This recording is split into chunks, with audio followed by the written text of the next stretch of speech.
yang bermartabat dan berkeadilan, yang tentu saja bertentangan dengan konstitusi Undang-Undang Dasar 1945, khususnya pasal 27 dan 28. Maka sudah seharusnya pemerintah mengabaikan putusan tersebut dengan membuat formula baru yang lebih baik bagi kesejahteraan hidup buruh di seluruh Indonesia. Konfederasi Buruh Merdeka Indonesia (KBMI) menegaskan bahwa 1. Upah minimum tahun 2026 tidak mencerminkan kebutuhan hidup layak, melainkan hanya menjaga buruh agar tetap berada di garis bertahan hidup. 2. Disparitas upah antar provinsi dan antar kabupaten kota semakin lebar tanpa adanya kebijakan korektif dari negara. 3. Formula yang berlaku saat ini menjadikan upah sebagai variabel ekonomi semata, bukan sebagai hak dasar dan instrumen keadilan sosial. 4. Negara kembali menempatkan buruh sebagai penyangga krisis, bukan sebagai subjek pembangunan dan pertumbuhan ekonomi. Selama 10 tahun rezim Jokowi berkuasa dengan sistem upah murahnya yang diperparah dengan undang-undang Omnibus Law, cilaka jahanam itu masih saja diteruskan oleh rezim Prabowo.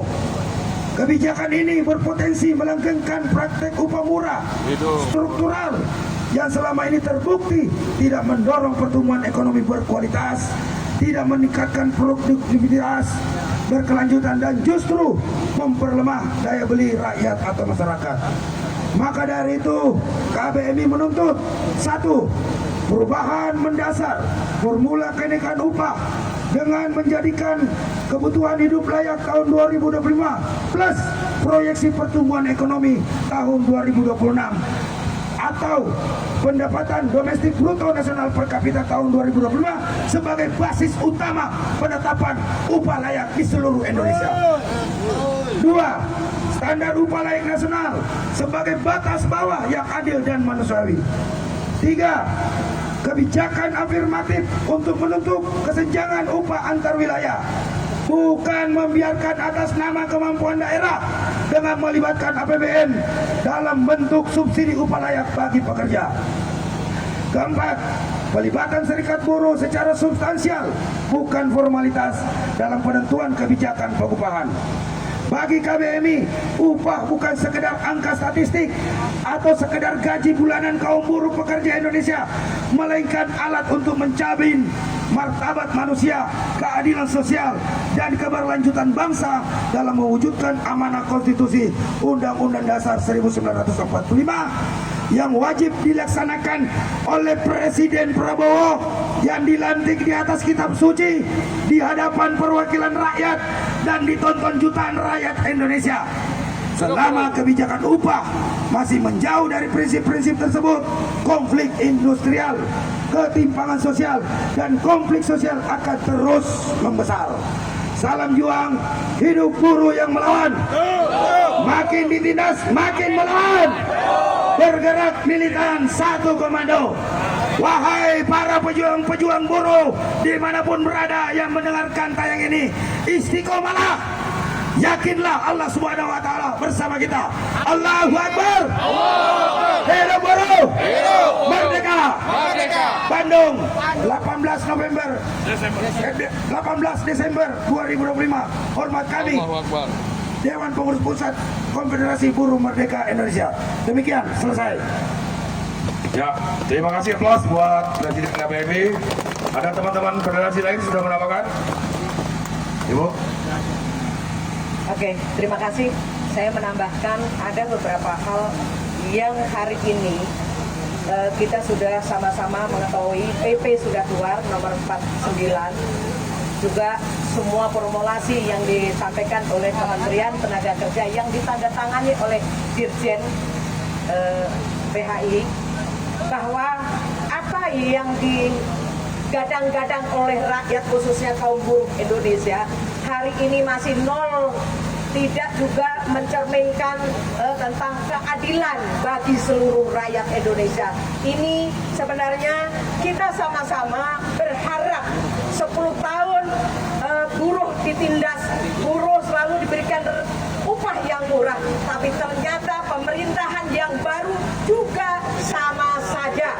Apabila apabila ini juga dipaksakan untuk disahkan atau untuk diikutin apa yang menjadi kehendak pemerintah, khususnya Bapak Presiden Republik Indonesia yang ke-8, Bapak Prabowo Subianto, maka jangan disalahkan rakyat bahwa yang membuat persoalan, yang mengadu domba ini adalah pemerintah sendiri, tapi bukan kaum buruh Indonesia.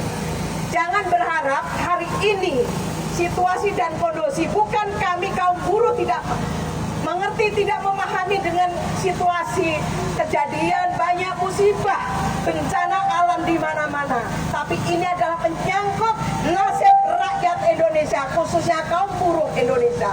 Hari ini tidak dihargai, hari ini tidak diorangkan oleh pemerintah itu sendiri. Maka dari itu, jangan sekali-kali menitipkan nasib pada orang lain. Maka hari ini kaum buruh yang ada di aliansi Buruh Jabar memulai untuk menyampaikan pendapat bahwa PP nomor 49 itu bukan menjawab apa yang menjadi tantangan kaum buruh Indonesia. Saya rasa itu aja. Terima kasih. Wassalamualaikum warahmatullahi wabarakatuh. Terakhir dari Aliansi Buruh Jabar, kalau pernyataan sikap akan kita bacakan di akhir aksi. Jadi Aliansi Buruh Jabar memberikan kesempatan berluas-luasnya kepada pimpinan nasional. Nah, untuk terkait sikap Aliansi Buruh Jabar, yang pertama, hari ini kita akan meminta Gubernur Jawa Barat untuk memikirkan bagaimana kondisi kesejahteraan buruh pekerja Jawa Barat, bahwa ada persoalan besar seperti jurang yang lebar antara daerah yang ada di pelosok timur, ada pelosok utara dan barat yang merindukan upah yang layak, upah yang memang mampu menutupi kebutuhan hidup mereka dan keluarganya. Ada persoalan upah Pangandaran, Ciamis, Banjar, Tasik, Garut, itu yang nilainya masih tidak manusiawi dan masih jauh. 2 juta sampai dengan 2.500.000 untuk hidup 1 bulan di wilayah timur. Kita kembali ke wilayah Pantura, ada Majalengka, Cirebon, Kuningan, Subang, Indramayu. Itu upahnya juga masih jauh dari kata layak. Upah dengan Bandung Raya saja masih sangat jauh, apalagi dengan Bekasi yang upahnya tertinggi di atas 5 juta sekian. Kerawang, ini memang menjadi persoalan besar di wilayah kabupaten kota di Jawa Barat. Ada wilayah barat, ada perbedaan Priangan barat itu ada Sukabumi, Cianjur, penggajian ya. Bogor, Karena di kami Bogor sudah memang Bogor sudah lumayan. Nah, Cianjur, Sukabumi ini memang Provinsi masih Jawa Barat itu rindu di dengan atas upah yang 4 juta. layak, yang benar-benar bisa mampu menutupi kebutuhan sandang, pangan, papan, dan hiburan buruh pekerja dan keluarganya. Ini yang hari ini akan kita sampaikan. Makanya kita berikan waktu 10 menit untuk preskon, baik para tokoh nasional dan kami. Mohon doa restu dari seluruh rakyat Jawa Barat agar aksi yang kita awali launching pertama, pengawalan penetapan upah minimum ini, yang diprediksi akan ditetapkan pada tanggal 24 Desember 2025, baik itu UMP, UMSP, UMK, dan UMSK di seluruh wilayah Jawa Barat. Jadi dari hari ini sampai dengan nanti puncaknya tanggal 24 Desember, Aliansi Jawa Barat, Aliansi Buruh Jawa Barat akan terus melakukan pengawalan dalam bentuk kegiatan aksi unjuk rasa. Demikian keterangan pers hari ini. Cukup, ada pertanyaan dari kawan-kawan? Silakan. Dampak apa yang tindakan apa yang akan dilakukan oleh ABJ sama KBRI kalau tuntutan sampai puncaknya nggak didengar oleh pemerintah? Baik, tentunya yang namanya perjuangan itu kita lakukan secara maksimal. Bahwa kami tahu rekomendasi sebagai penetapan dasar Gubernur Jawa Barat itu ada di kabupaten kota. Makanya setelah aksi ini kami akan instruksikan, aksi ini kita konsentrasikan kekuatannya di seluruh kabupaten kota untuk mengawal penetapan upah minimum melalui Dewan Pengupahan Kabupaten Kota, yang kami minta direkomendasi sebesar-besarnya dan selayak-layaknya. Jadi kami minta Dewan Pembinaan Kabupaten Kota kerja yang benar, mati-matian di situ. Rekomendasi nanti disampaikan kepada gubernur melalui Dewan Pengupahan Provinsi. Ini menjadi tanggung jawab kita para pimpinan-pimpinan di Jawa Barat. Dan mudah-mudahan gubernurnya sekarang kan beda dengan B.I. Mapudi PJ kemarin, beda dengan Ridwan Kamil. Katanya Bapak Aing ini kan pro rakyat sejahtera, ya artinya buruh pekerja sejahtera itu harus pro juga, masa tidak pro kan gitu, emangnya moto GR pro.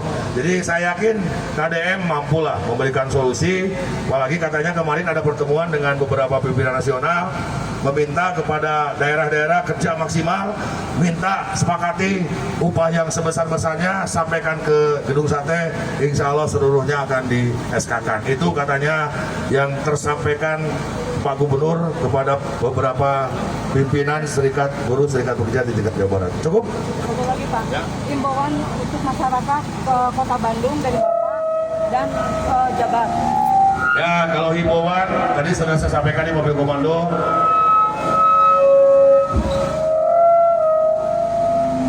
Ada mic nyala, matiin dulu. Jadi himbauan kepada warga Kota Bandung dan warga Jawa Barat dari tanggal 18 sampai tanggal 24 Desember ini adalah puncak-puncaknya hajat hidup buruh pekerja di seluruh Jawa Barat. Memaklumi, memberikan maaf apabila lalu lintas atau kegiatan di jalan ini terganggu atau di beberapa tempat pemerintahan, karena memang kami sudah memastikan dan memberikan instruksi bahwa dari tanggal 18, 19, 20, 21, 24 seluruh kabupaten kota harus masif turun mengawal proses penetapan rapat Dewan Pengupahan Kota Kabupaten. Jadi mohon memaklumi dan mohon memberikan maaf. Jadi saya pun tambahkan sedikit bahwa kalau kalian lihat penjelasan Menakta terkait masalah upah minimum provinsi di Jawa Barat itu minimal 4 juta. Jadi dalam kesempatan ini saya minta kepada seluruh stakeholder yang terlibat ini bahwa tidak boleh lagi ada kabupaten kota di Jawa Barat ini yang upahnya di bawah 4 juta. Semuanya harus di atas 4 juta ke atas. Kalau tidak mampu kita paksa Prabowo untuk menggunakan APBN. Jangan cuma perusahaan-perusahaan tambang batu bara dikasih subsidi 25 triliun. Buruh yang butuh juga subsidi. Buruh butuh subsidi. Ini yang bikin rusak tambang, bikin rusak lingkungan, bikin rusak gunung, bikin rusak hutan. Semuanya disubsidi oleh negara untuk merusak kita. Sekarang buruh ingin hidup layak. Jadi upah minimum Provinsi Jawa Barat tidak boleh lagi ada di kabupaten kota di Jawa Barat yang upahnya di bawah 4 juta. Harus di atas 4 juta. Kalau perlu 10 juta, 15 juta. Setuju tidak? Saatnya buruh bergerak. Saatnya buruh melawan. Makin ditindas, makin melawan. Helo buruh, helo buruh, helo buruh. Cukup ya. Baik, karena aksi akan kita mulai orasi dari